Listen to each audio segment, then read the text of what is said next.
take the conversation forward with the aggressive stimulus measures that have been announced by China. What does this spell out for India? What does this mean for different asset classes? And more importantly, what the outlook is on the metals sector. Joining in right now, we've got Manpreet Gill, Chief Investment Officer, Africa, Middle East and Europe at Standard Chartered Bank, and Adrian Mowat, who is EM Equity Strategist. Thank you so much for taking time out. And I'm going to begin with you, Adrian, in terms of the kind of booster shot that we've seen from China. Do you believe that they're just kicking the can down the road with these stimulus measures and that they do need to be supplemented by further course of action? I think the message is one of they'll do whatever it takes. So it feels to me a bit like listening to Mario Draghi in the years or so after the global financial crisis. So they've come through with significant and comprehensive measures that address some of the issues within the China economy. They're not going to solve things overnight, but us as financial market investors need to think about what are the implications for us. The implications are that the policymakers are really concerned and they're doing as much as they can. They are pushing down interest rates and they are trying to inflate the price of financial assets. Remember that China has what one could describe as some balance sheet recession characteristics. Those sectors with high level of debt, the property market where you've got collateral values coming down. This forces that part of the economy to be a net saver as you repay those debts. You need to offset that. To offset that, you need to make sure that there's plenty of liquidity in the system, that you're recapitalizing the banks, and that you're trying to get equity market prices up, because it's all about increasing the collateral within the financial system. So we can ride this policy response. If you think back to that analogy of Mario Draghi saying we'll do whatever it takes, one could argue that the European economies continue to grow at a very lackluster pace, that the actions of the ECB stabilized the financial markets, pushed up equity prices, pushed down bond yields, so pushed up the price of bonds. So this is what we're seeing. And I think the big risk, the people who are going to miss out on this are those that are going to go, oh, well, they haven't solved the problem yet. The point is they're trying to alleviate the problems, and in alleviating the problems, it's good for financial markets.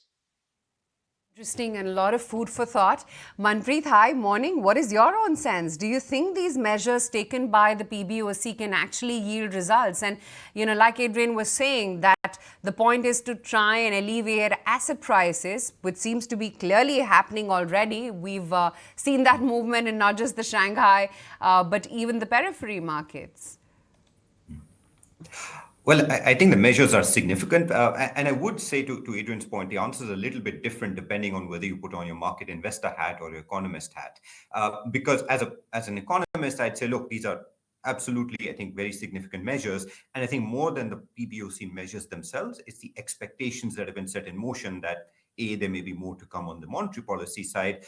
But more importantly, I think what I'd be excited about is the signaling from the Politburo that there's more, reviving growth and sort of really providing more support to the economy is becoming more of a fiscal priority. Because I think longer term, that sort of lever is necessary to take us beyond sort of positivity that takes us over the next 3 months.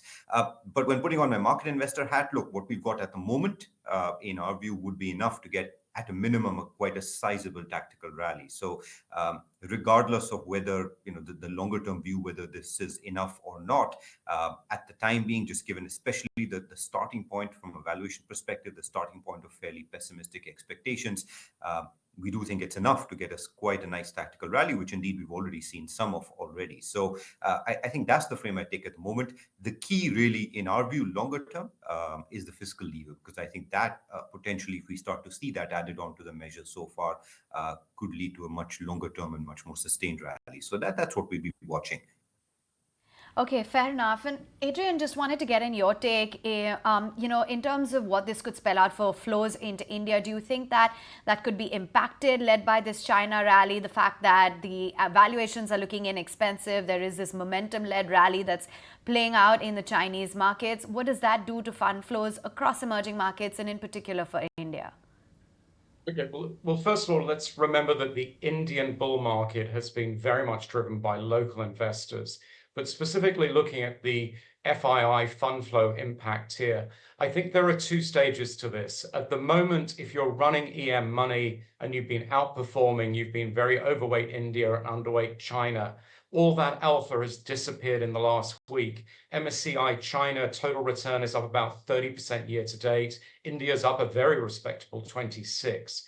So you need to rebalance portfolios, get more money into China, and most people are trying to cover underweights, let alone being overweight a market which is generating significant alpha as we finish the third quarter, move into the fourth quarter.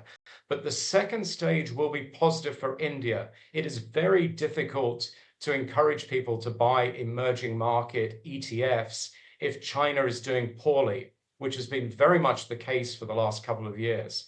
So if you have a story of very good fundamental situation in India, good market momentum in India, and then the biggest market, well, actually, I suppose second biggest market, because India just got slightly bigger than China, but China and India, two biggest markets in EM, and they're both looking very interesting. I think you will start to see this very large underweight in emerging markets being covered as active managers need to make sure they don't lose significant alpha.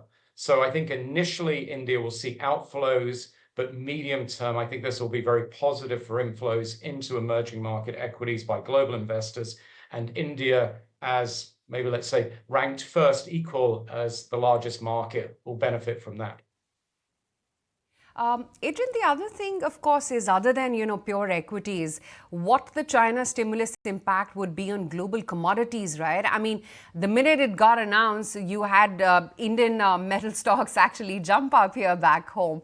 But yeah, largely, what do you think is going to be the repercussion for especially the metals? See, I see it as being more modest. As was described earlier, if we look at this from the economist hat, the amount of end demand that this generates is probably going to be relatively modest. China is taking existing property units and transferring ownership to the public sector and using those apartments for public housing. It's not going to be out there buying a lot more iron ore, buying a lot more copper because of this activity. Maybe it's less negative, but I would see this as more of a relief rally in the commodities space rather than that's something that's going to be sustained. It may have more of an impact on precious metals, but I think for the underlying, fundamental base metals that are going into manufacturing activity, its impact is going to be relatively modest. Right, Manpreet, if we could get in your take as well as to whether or not you see China remaining a major growth driver for commodities globally. Do you believe that this will change anytime soon? Well, I think Adrian covered the point on metals. I think the one additional factor I'd add is on oil prices, because while metals might be the positive, if we do see improved sentiment in Chinese demand, that could potentially start to tilt the balance a little bit in favor of slightly higher oil prices. Which, of course, is not necessarily a positive for the rest of EM. But I think that we're almost less worried about that risk. Some positivity wouldn't be a bad thing for the energy sector, but there's quite a lot of supply which we think can balance that. But I think more than commodities, I think it's the other spillovers that are still quite important. So one is in terms of demand for other key markets, and that goes beyond EM. If you look at Euro area equities, for example, that's one regional sort of equity market region that suffered because of poor Chinese demand. So we could see, multitude of China revival sort of trades that go beyond just EM. So I think that's one area. But second is, look, I think I agree with the point that it's not like we're seeing a revival of the previous commodity cycle. A lot of the copper demand, which came from obviously real estate investment, that's unlikely to go back in the same form or shape. I wouldn't confuse growth stability with overdoing it in sectors like real estate once again. So that's why from a domestic sector perspective, we're not really focused on commodities or real estate or sectors like that. For us, it's still about either policy priority sectors like technology or actually consumer discretionary. Because if this has to go beyond sort of a 3-month tactical rally, then it's really domestic demand that has to drive it. So that's really where we'd focus our energies. Okay, appreciate your time, gentlemen. Thank you so much for giving us a deeper insight as to what exactly the China stimulus move means for emerging markets, particularly India, as well as for the global commodity cycle. All right, let's get a move on. There comes a time when your heart calls for you to arise. Plant your feet solid into the ground. Decide your own limits. And then break right through them. Become something more. It's my time to rise.